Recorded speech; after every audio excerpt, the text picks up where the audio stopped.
Hey everyone! Great to be back with you all again. It's that time of year once again, where classic rock listeners, Taylor Swift fans, metalheads, Taylor Swift fans, jazz enthusiasts, and yes, even Taylor Swift fans can all come together into the same cramped up line and buy some records together. And as always, I had a blast. Just like in previous years, I went to see my friends at Spin Me Around Records at the Palmer Park Mall in Easton, PA. So let's dive right in and talk about what I picked up, and we'll see how it all looks, okay?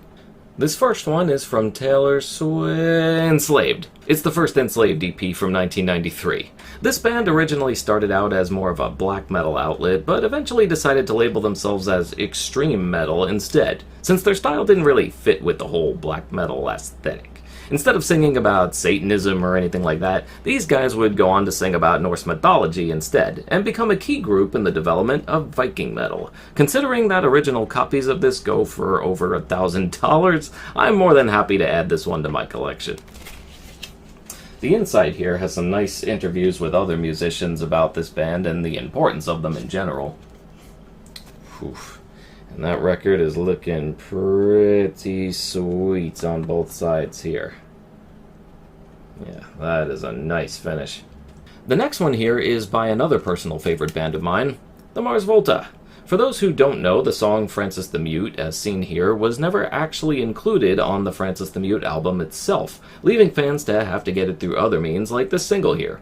Although the artwork here is different from the original release, everything else about this one seems perfect from what I can tell, and I'm thrilled to finally have it next to my copy of the Francis the Mute album itself.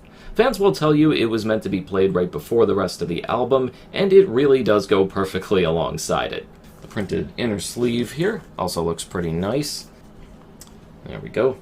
Nice black finish, and as you can see by the second side here, that live version of the one song is not exactly very long, but hey, I'd rather have it than not, right? Just like the previous record store day where I picked up the Swords Age of Winters, I was lucky to also get a copy of their second album reissue, Gods of the Earth. I have to say, I was a little surprised by the higher price of this one. Age of Winters ran me about $25 from what I can remember, and yet this one was almost $40. The times they are a-changin', I guess. But still, I can't argue with the quality of this one. I mean, look at this shiny sleeve. Woo! And the record?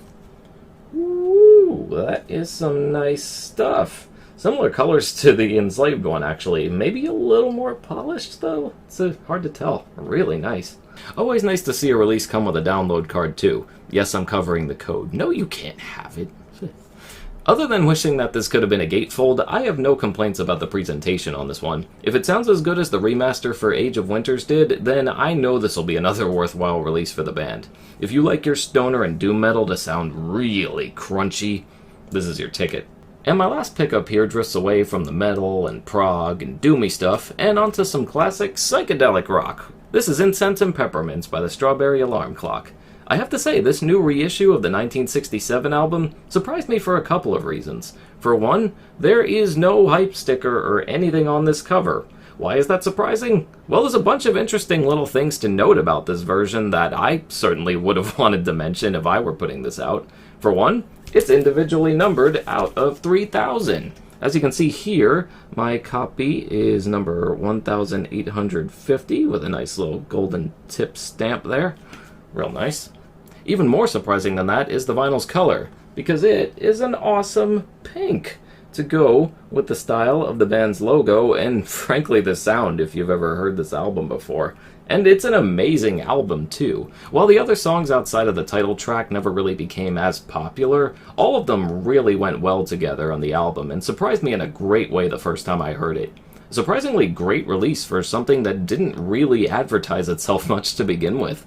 Were there other releases I wanted but couldn't get? Sure, plenty. My store only got 2 copies of the Porcupine Tree EP, so my chances of getting that were pretty slim to none. They also had copies of the Pogues B-Sides release, the Joe Strummer reissue, Queensryche's Operation Mindcrime 2, the Doctor Who annuals from the 70s, and the bonus tracks from the last Off album, for example. But with the way these releases get more and more expensive every year, you simply have to be more selective and pick up the things you want the most. Here, I think I did just that. And hey, my store even gave me this awesome Beatles slip mat cover for Revolver, which is great because that happens to be my favorite Beatles album. I assume these were sold alongside those deluxe box sets for the album, so I guess that means they had some extra? Either way, I can't complain. I'm more than happy to have it now. And that's going to do it for my picks this year. Thank you all so much for watching. Did you participate in Record Store Day this year yourself? Tell me what you picked up in the comments below. And until next time, my friends, stay safe and stay swifty.